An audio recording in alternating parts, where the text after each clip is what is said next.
So 2 years ago, I got the sack. I made a video and it did really well. 2 years on, what have I learned? What's changed? Hello YouTube, it's Rob from Maxwells Grass Cutting Services based in the northeast of England. Hope everybody's well and having a really good day. Today's video, I got the sack.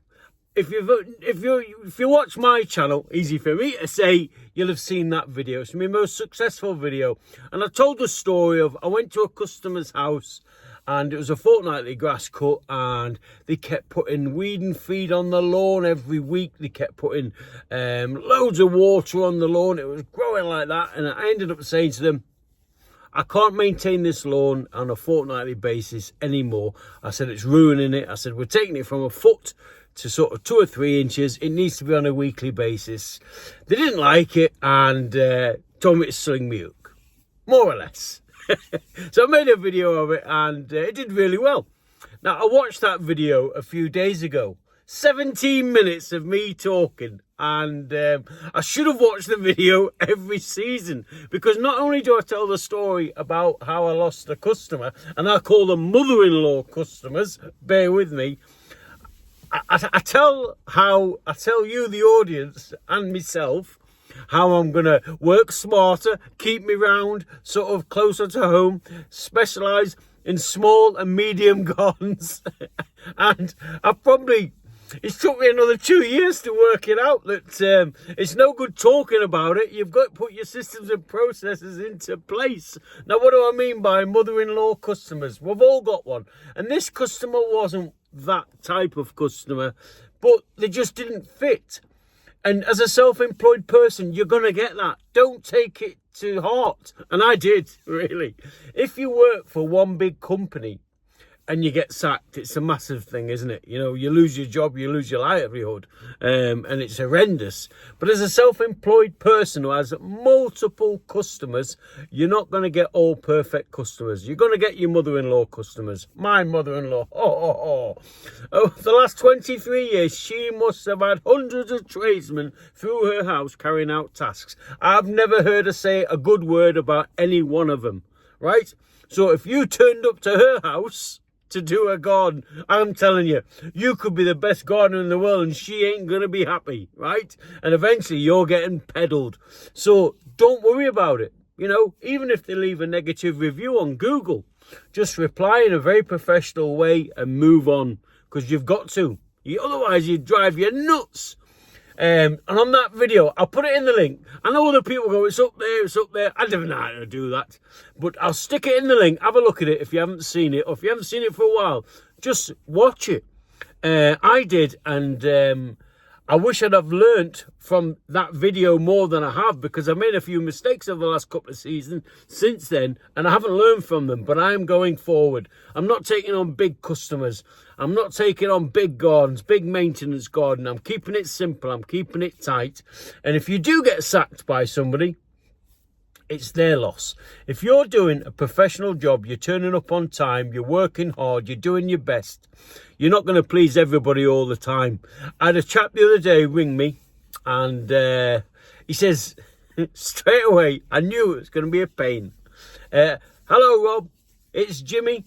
I just need a quick tidy up and a quick hedge trim. Can you do it? Now, your spider sense has gone straight away, don't they? He just wants a quick tidy up. He just wants a quick hedge trim. Is there any such thing? I don't know. I'll work really quick. No. I'll turn up, do a professional. But that tells me he doesn't want to pay the price. He wants a quick job. And that type of customer, you can be wrong sometimes, but most of the time, your spider senses are spot on. When they say, I just want a quick hedge trim, it's not massive. It won't take you long. Get rid of them straight away, because you'll end up going and you'll get annoyed, and they're everywhere, and so what did I learn 2 years on from getting sacked? I learned it doesn't matter. If you've tried your best, not all customers fit, and you can't take it to heart. And I didn't take it to heart. I wouldn't take it to heart now. I did then, but I've learnt. And the longer you spend in the trade, the more you understand that people equal problems. Not all of them. Most people are lovely, and I've got some wonderful customers. But there are an element of society out there who want everything for free, and they're never happy. And I've made a video before. I called them the all-you-can-eat buffet type client, because every time they just want that little bit more, little bit more, little bit more. And they're not the customers you want to work. And running a successful gardening business in the UK, it's all about getting the best customers. And that's an ongoing process. You can't work for 10 years and say, right, I've won, stop. No, you've got to keep evolving. That's another thing I've learned. Keep evolving. Now, I promised myself I weren't going to say this, but I'm going to say it now. I'll tell you what else I learned. As a YouTube creator, because that's what I am, allegedly, when you have a little bit of success, because on that video, I had 500 subscribers, right? So I was relatively new, and I was getting about 800 views a video, okay? 800 views, 500 subscribers. All of a sudden, that one, within a week, went to 100,000 views, right? It was mad. I think it had 600 or 700 comments. I was up most of the night replying to everyone. And I thought, I can't believe this. Why does everybody want to listen to my dulcet tones? Sometimes you just hit lucky. I don't know why. People talk about the algorithm. I don't understand that. I replaced the word algorithm with audience. People say, oh, the algorithm didn't like it. Well, in my brain, I say, no, the audience didn't like it. So if I make a video and nobody watches it, it's because it's crap. And that's it. Take it on the chin and move on. But other people blame the algorithm all the time. But I got a lot of success from that, as in, it meant that I got to the monetization. You get a bottle of wine every month. It's canny. And I got over 1,000 subscribers, and I got over, I think it's 2,000 watch hours, right? And it sent me to the adverts, and you get a couple of quid from it. Not a lot, but you get a couple of quid, right? You can take your missus out once a month if you're lucky. Maybe it's McDonald's, right? But people think you earn fortunes. You certainly don't. But other YouTubers, a few turned their noses up as they weren't happy. And then another thing I learned is I started to get trolls. I started to get nasty emails. And one lad says, well, you want to put your head above the parapet, Robbie, you're going to take a few shots. That's fair enough. And then one thing I realised, it took me a long time to get used to this. Other YouTubers were just, as soon as I put a video up, 2 weeks later, they'd put the same video up. Me talking in the van, them talking in the van with the same subject. And I used to get annoyed, I'm going to be honest with you. I don't anymore. I smile and laugh. I don't watch a lot of YouTubers now, but I used to see my content getting recreated, and now I laugh at that. And now, to avoid it, I don't watch a lot of YouTubers. I watch a few. I watch Jeff from Maxwells Gardening Services in Australia. I watch Lewis from Wales. Sorry, Nathan from Lewis Garden Services in Wales. And there's a few others I watch and I really enjoy, but a lot of them I just switch off to them and don't watch them.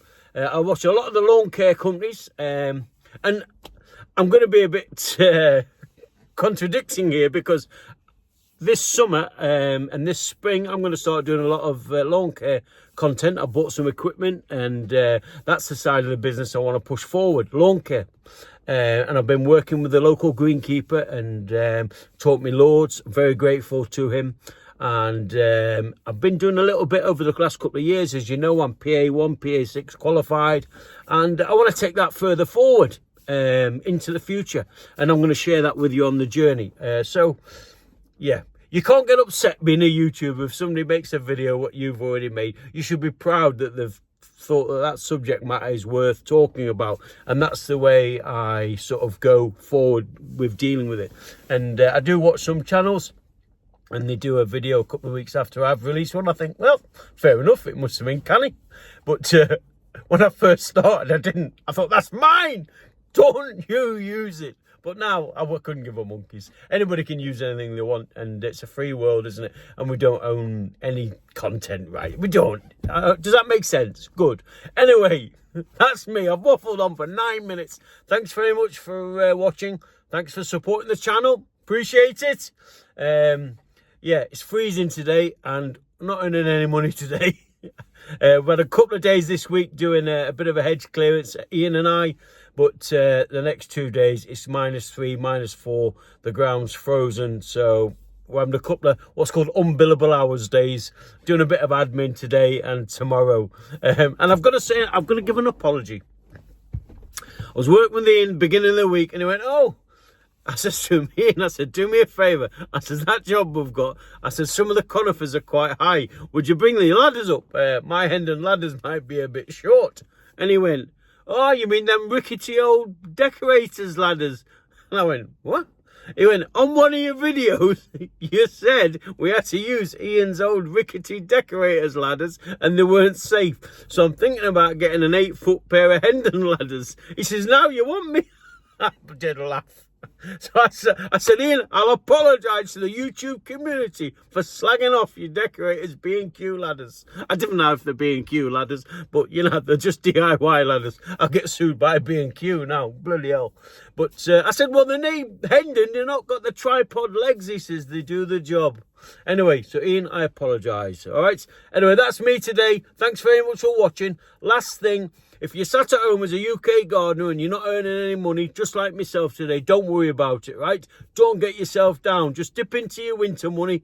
And I tell you, March will be here before you know it. Fingers crossed, the long-range weather forecast looks good. We can have a good February, and then the phone will start ringing. Few garden tidy-ups. Before you know it, March is here and we're running again. All right? Thanks for watching. Take care. Remember, when the green gold's growing, keep mowing. All the best. See you soon.